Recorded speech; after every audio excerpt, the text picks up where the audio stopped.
Olá você aluno, aluna da disciplina de desenho técnico. Hoje eu quero apresentar nessa videoaula os materiais que você vai precisar para desenvolver a disciplina, ok?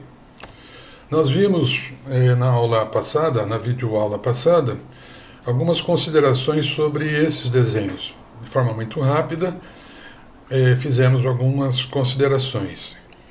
Os materiais que nós vamos precisar é para permitir que você desenvolva o traço, a geometria e todos os procedimentos em desenho técnico, como demonstrado nesses desenhos aqui. Bom, vamos começar pela régua T ou régua paralela. São duas coisas, ou é uma coisa ou é outra, né? A régua T, aqui à nossa esquerda, o próprio formato que ela tem já determina o seu uso e a sua identificação, né? Ela é apoiada sobre uma prancheta e você tem um movimento vertical para cima e para baixo. A régua paralela, ela tem um dispositivo que facilita muito esse movimento para cima e para baixo. Na universidade, eu só conheço uma sala que tem régua paralela. E eu já posso garantir que nós não estamos alocados nela. Então, a gente tem que pensar na régua T. Mas vamos continuar aqui. Com essas réguas, régua T ou régua paralela, nós desenhamos as linhas horizontais paralelas entre si e com os esquadros apoiados sobre elas, podemos desenhar linhas verticais ou angulares paralelas também. Aqui tem um exemplo, né? Um desenho representando uma prancheta e a régua T bem encostada na lateral esquerda da prancheta. O uso da régua T implica que uma mesa tenha pelo menos um lado, né, uma linha reta. Então a régua T bem apoiada, sempre bem apoiada, você consegue deslocar esse movimento vertical para cima e para baixo. E com o auxílio da lapiseira, você consegue realizar todas as linhas horizontais, paralelas entre si, né, equidistantes ou não. É importante observar que uma vez colocada a régua paralela sobre a prancheta, o papel deve ser fixado com fita adesiva esquadrejado em relação à régua, formando um ângulo de 90 graus. A linha vertical do papel com a linha horizontal da régua. Sobre essa régua T, você pode apoiar não de uma vez só, mas em etapas sucessivas, os esquadros, né? E os esquadros vão permitir que a gente tenha, né, as linhas verticais. Se você apoiar os esquadros posicionados em outros ângulos, você vai ter alguns ângulos. Mas eu prefiro, para a realização dos ângulos, a utilização do transferidor. Vamos aproveitar esse slide e denominar aí que o esquadro à esquerda, esse mais alto, ele tem na base, né, aqui na linha horizontal e na vertical, um ângulo, obviamente, de 90 graus. No ângulo superior menor, um ângulo de 30 graus. E no ângulo encostado aqui na régua T, um ângulo maior, um ângulo de 60 graus. Então, 60 com 30, 90 com mais 90 da base, 180. A gente fechou. O esquadro à direita, os três ângulos são iguais. Portanto, são três ângulos de 45 graus. E eu tenho uma forma popular e improvisada de utilização de régua, principalmente quando a sala não traz muito recursos, né, de prancheta.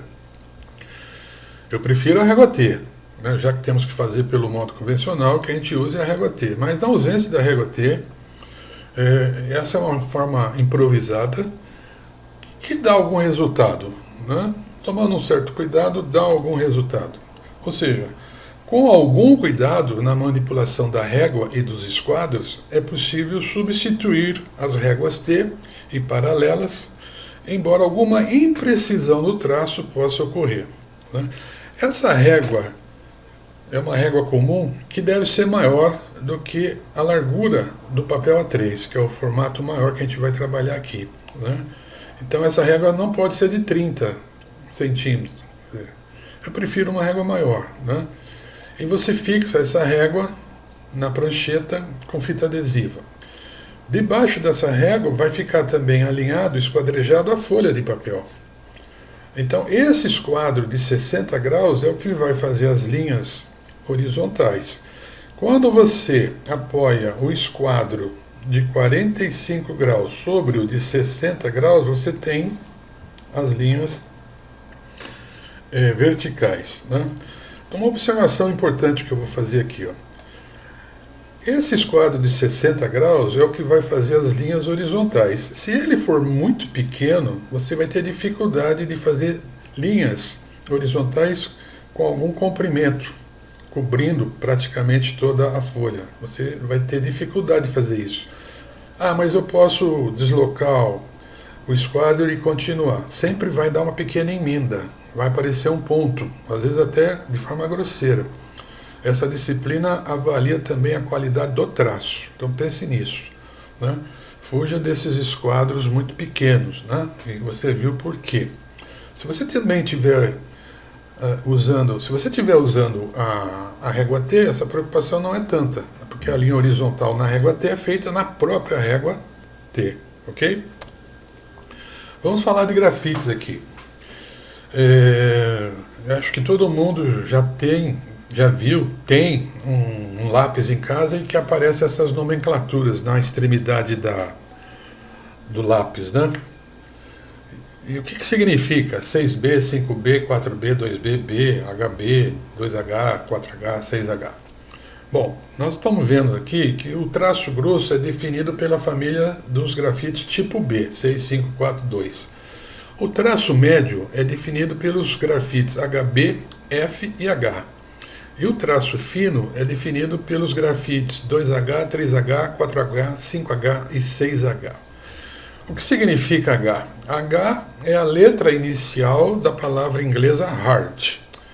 B é a letra inicial da palavra inglesa black. F, a mesma coisa, fine. E HB é uma mistura entre esses dois, né? H e B. Quanto maior o número H de hard, mais claro e mais duro é o traço. Ou seja, o grafite hard é um grafite duro. Ele não impregna facilmente o papel. Para você ter um traço muito escuro, você tem que apertar o grafite muito sobre o papel. Ah, mas aí eu aperto, qual que é o problema? O problema é na hora de apagar. Sempre algum traço você tem que apagar. E quando você faz muita força, põe muita pressão no lápis, na hora de apagar você marca o papel. O lápis B é exatamente ao contrário. Grafite ou lápis, né? Quanto maior o número B de black, mais preto e macio será o traço. Então os grafites B são grafites mais moles. Eles são facilmente impregnados no papel. E você apaga também com facilidade, porque você não precisa apertar muito o grafite sobre o papel. O fine seria um médio entre o H e o B, e o HB te dá mais possibilidades de combinação. Professor, eu tenho que comprar todos esses grafites? Não, não tem. E por que existem então tantos grafites? Bom, no tempo que o desenho técnico era feito, né, somente na forma convencional, dependendo do profissional, ele até teria todos esses lápis ou essas lapiseiras com esses grafites, né? Mas não vamos esquecer que os grafites também são utilizados, principalmente os lápis, por artistas nos seus desenhos de criação, de expressão, né?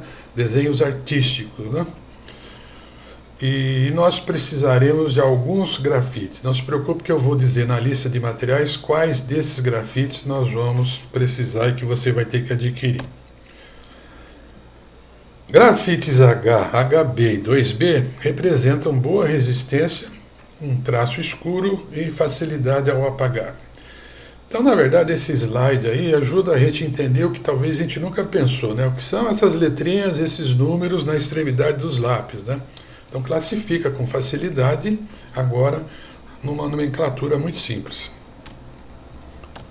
Bom, materiais de desenho, então. Agora é os materiais que você vai ter que adquirir, se é que já não tem, né? Porque eu acho que vocês já tiveram algumas disciplinas, uma ou outra disciplinas, disciplina anterior a essa. Vamos lá. Um jogo de esquadro de acrílico, sem chanfro e sem graduação. Nós vimos aqui, né, os esquadros. Esse à esquerda é o esquadro de 60 graus e o da direita é o esquadro de 45 graus. Né? Sempre você compra por jogo. Uma régua plana de acrílico, uma régua normal, né, de 30 centímetros, e uma de 50, ou seja, maior, quase o dobro, se você for usar como apoio aos esquadros, naquela forma que eu chamei de improvisada. Né? Se você vai usar a régua T, você não precisa ter a régua de 50 centímetros. Tá? Então, com a régua de 30 centímetros, uma régua boa que tenha lá a escala em centímetros, né, seria suficiente. Um transferidor. Então, o transferidor é um instrumento de desenho que a gente usa para medir ângulos, né, entre duas linhas. Para quem não conhece, ele está aqui, ó. Você pode encontrá-lo de 0 a 180, no sentido da esquerda para a direita ou da direita para a esquerda, né? É uma opção que facilita muito na hora que você está desenhando. E o transferidor de 360, determina a circunferência inteira, né? O de 180 graus, a metade, né, é suficiente para nós, tá? Como transferidor, no nosso caso. Vamos voltar à nossa lista lá. Um compasso de boa qualidade com adaptador de lapiseira. Aqui eu vou pedir que vocês tenham bastante cuidado, viu, para resolver a sua vida na disciplina e não ter problema de qualidade do traço. Existem compassos em que você prende um lápis. Eu nem sei se ainda encontra isso, mas eu vou dizer que existe ou existiu. E existem compassos que você prende lapiseiras, a própria lapiseira. Por quê, professor? Vamos supor que você está fazendo um traço com uma lapiseira 0,5. Acabou de fazer o traço. E na extremidade dela você tem que fazer um arco. Então, o que é ideal é você pegar essa lapiseira, colocar no compasso e fazer na linha que você tinha terminado a curvatura. Então você tem a reta com o mesmo grafite e com a mesma espessura. Quando começa o arco, você tem o mesmo grafite, com o mesmo tom de grafite e com a mesma espessura, porque você usou a mesma lapiseira. Tá, e o que é então um compasso com adaptador para lapiseira? É algo assim. Você compra, ele vem com a extremidade comum. Se quiser colocar um grafite aqui, nós não vamos colocar grafite aqui, né? Nós vamos usar a lapiseira, e ele vem também com esse adaptador.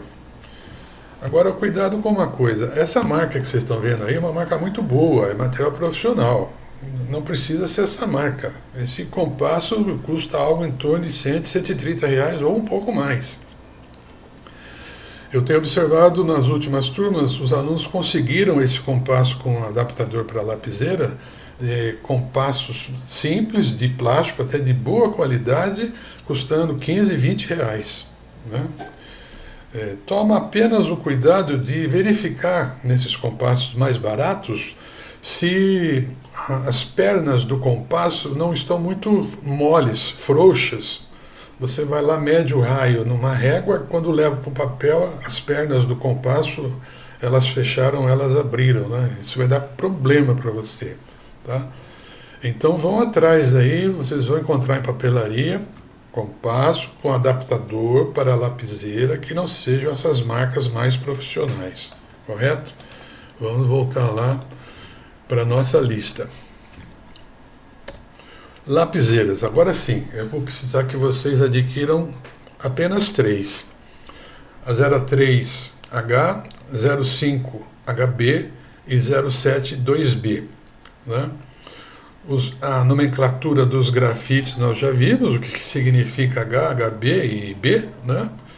E o que significa 03, 05, 07. 03 são 3 décimos de milímetro, é a espessura, é o diâmetro. do grafite, né? É um grafite que é menor que meio milímetro, 0,3 décimos. 0,5 a gente pode dizer que é meio milímetro. É um grafite que tem a espessura de meio milímetro. E um grafite 0,7, 7 décimos, é um grafite quase próximo a 1 milímetro, mas não é 1 milímetro, né? 7 décimos. Nós vamos ter uma aula sobre medidas decimais, tá? Eu percebo que muitos alunos têm dificuldade em fazer esse tipo de leitura, decimal, centesimal e os milésimos, né? Décimos, centésimos e milésimos, né? Então as 3 lapiseiras são essas daí. Ah, mas eu já tenho 0,3, eu já tenho 0,5. Tá, tudo bem. Você tem a 0,3, a 0,5, talvez até a 0,7. Mas qual é o grafite que está lá dentro? Isso é importante, né? Esse tom que o grafite vai dar é importante. Aí vem as letras, né? Como esses grafites são vendidos em pequenos estojos, pequenininhos estojos, né? E vem muitos estojos, se tiver que comprar esses estojos, você compra com algum colega, divide isso, né? Mas não esqueça de atentar a isso. 0,3, 0,5, 0,7 dão tons de cinzas diferentes. E o desenho ele é identificado pela diferença dos seus traços, tá?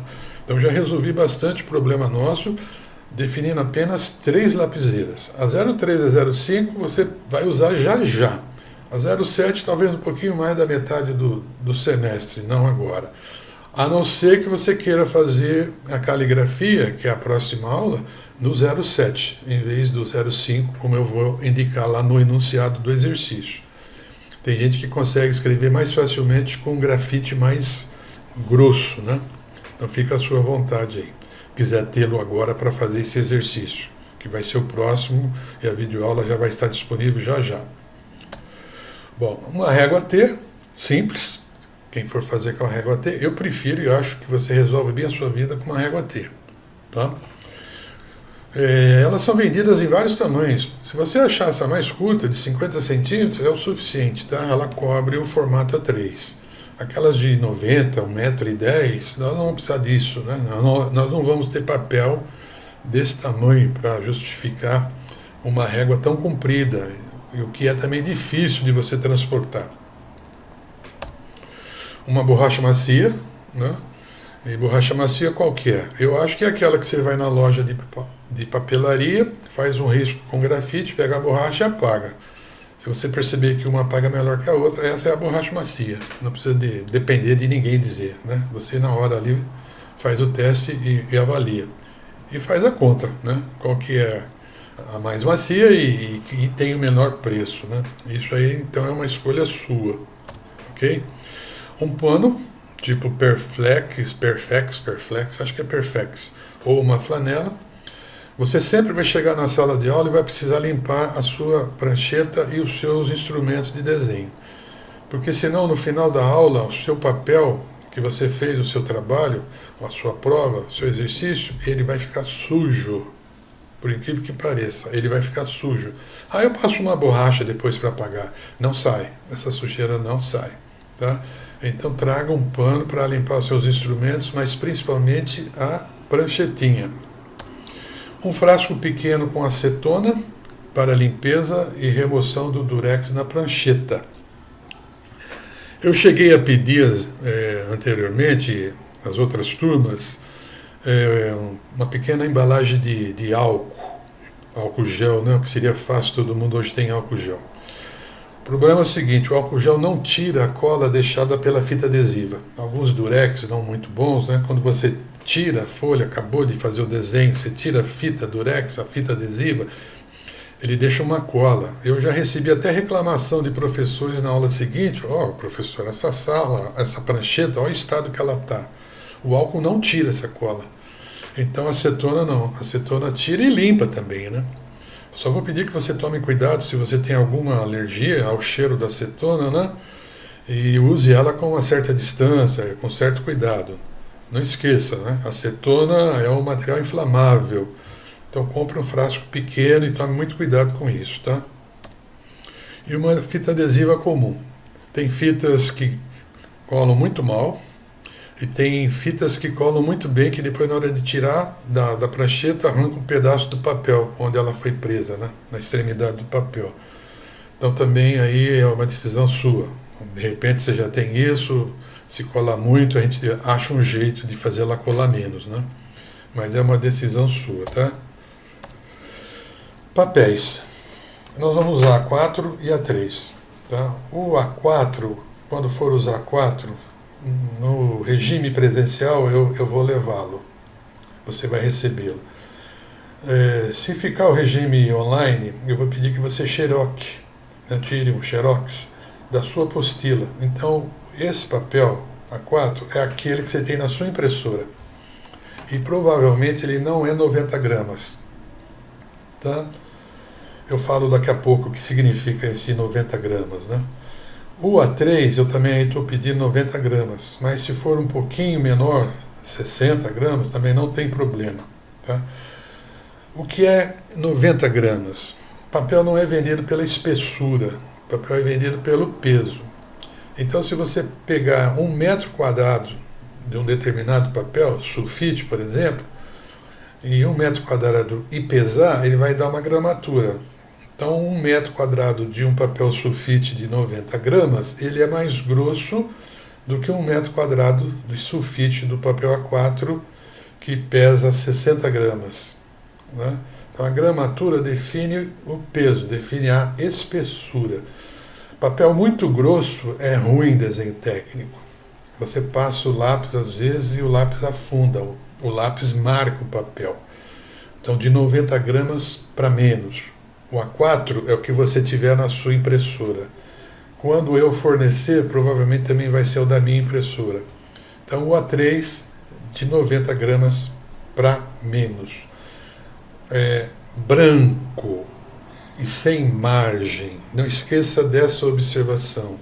Na papelaria você chega e diz: eu quero um bloco de papel A3, formato A3 para desenho técnico. Eu quero um papel branco, porque existe um papel chamado Canson, também no formato A3, e que não é para desenho técnico. Até serve, mas você vai ter muito problema de qualidade e de sujar esse papel. Tá? Então não deixa o vendedor impor. Você diga o que você quer. Eu quero um papel formato A3 branco para desenho técnico. Um bloco é muito papel. Você pode dividir com 2 ou 3 colegas, tá bem? Não esqueça disso, tá? Apesar de eu avisar todo semestre, todo ano, sempre chega um aluno com um bloco novinho de papel Canson. Ele não é branco. Ele tem um tom meio creme claro, assim, né? Branco. Branco é branco, né? Não esqueça disso.